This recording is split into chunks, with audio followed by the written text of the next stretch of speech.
If you're a regular to this channel, then you already know this, but yeah, I'm a pretty weird guy. I mean, to give an example, I put all these dancing anime girls in my videos, despite the fact that I've never watched a single anime. I just think it's really funny how worked up people get when they see anything anime related. That's just really funny to me, and I think that sums up who I am. If something is really funny to me, I'll just run with it. Most of the time, it's funny only to me, and sometimes other people see what I see and also find it funny. What that means is that most of the time my shots miss, but all I can do is be my weird, occasionally funny, but mostly weird self.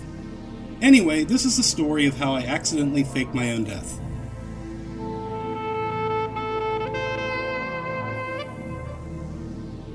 There's this moment that kind of sums up my upbringing. I had just graduated from high school and was at a friend's house for their high school graduation party. Her mom had baked a cake and was icing it in the kitchen, and we were chatting for a while about graduating and what was next for me. Later on, when she brought out the cake, I looked at it and saw that she had written my name on it as well, because she knew from our conversation that no one was going to be throwing me any parties.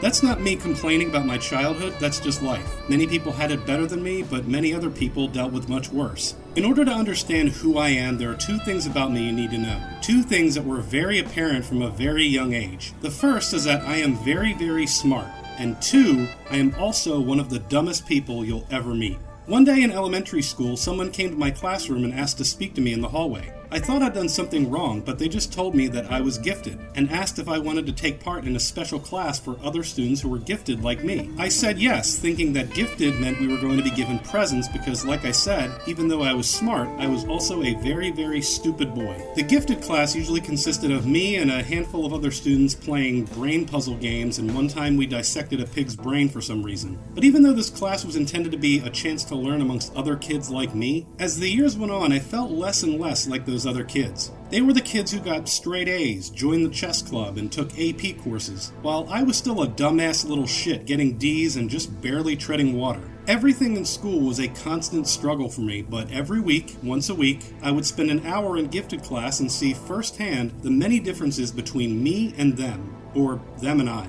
And the gap between us widened as I made my way through middle school and then high school. I remember one of the gifted kids constantly talking about his relentless pursuit to achieve a perfect SAT score. I didn't know what an SAT test was. Now again, I don't believe in blaming others for my failure, but I need to point out that during my junior year of high school, my parents split. The people that taught me to read and got my IQ tested to begin with had drifted apart to the point that they basically stopped paying attention to me altogether. My older siblings had already graduated high school and gone on to college, but, well, it was like everyone had kind of forgotten about me.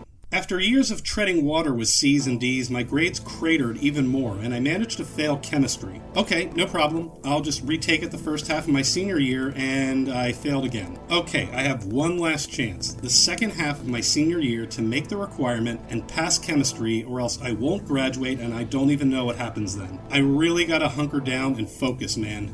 And I passed. I memorized 6.022 times 10 to the 23rd and passed with a 62. It took 3 tries taking the exact same class with the exact same teacher, but I was going to graduate. I didn't have any plans to go to college or even parents who seemed to care what was going on in my life, but it still felt like a huge weight had been lifted off my shoulders. So it's the last day of school and 2 days before graduation. I'm sitting in my chemistry class and my teacher, the one that had 3 times from the 3 attempts it took to pass, took out something from her desk. It was a little diary. She passed it out and asked if the graduating students would mind leaving her a little message, like signing a yearbook, just something to remember us before we move on with our lives. And this is where my breathtaking stupidity takes flight, because what I thought would be really funny after our long and arduous journey together would be to write her a very special message, one which states the following.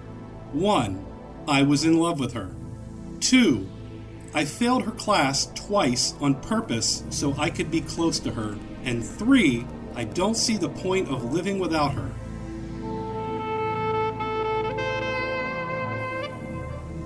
And then, after writing this out, which, again, was absolutely hilarious to me at the time, I put my head down on the desk for the remainder of class, and even managed to conjure some fake tears as I left the room. And this was, by my calculation, one of the funniest things ever. A 1.5-year-long joke at my own expense that only I got.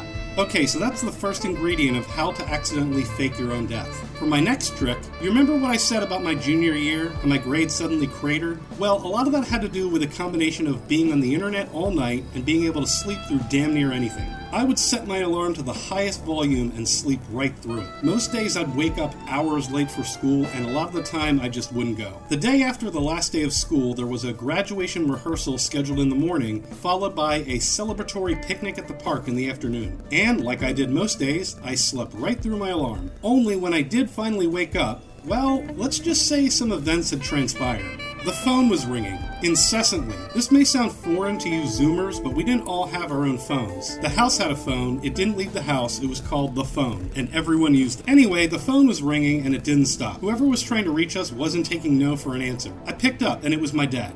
"Hey Dad, what's going on?" "What? Huh? Yeah, I overslept." "What?"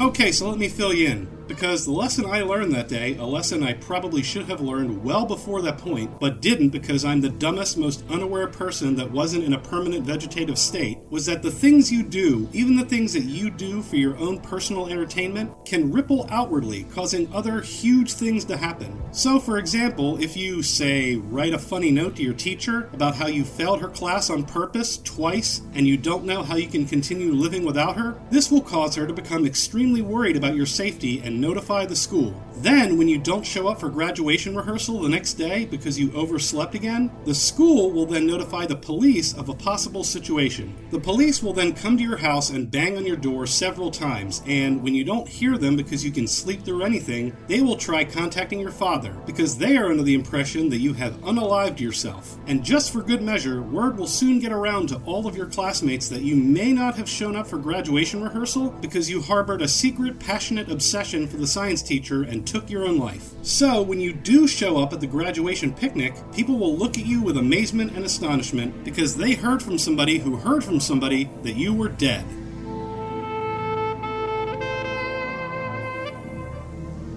But there's one part of this story I left out.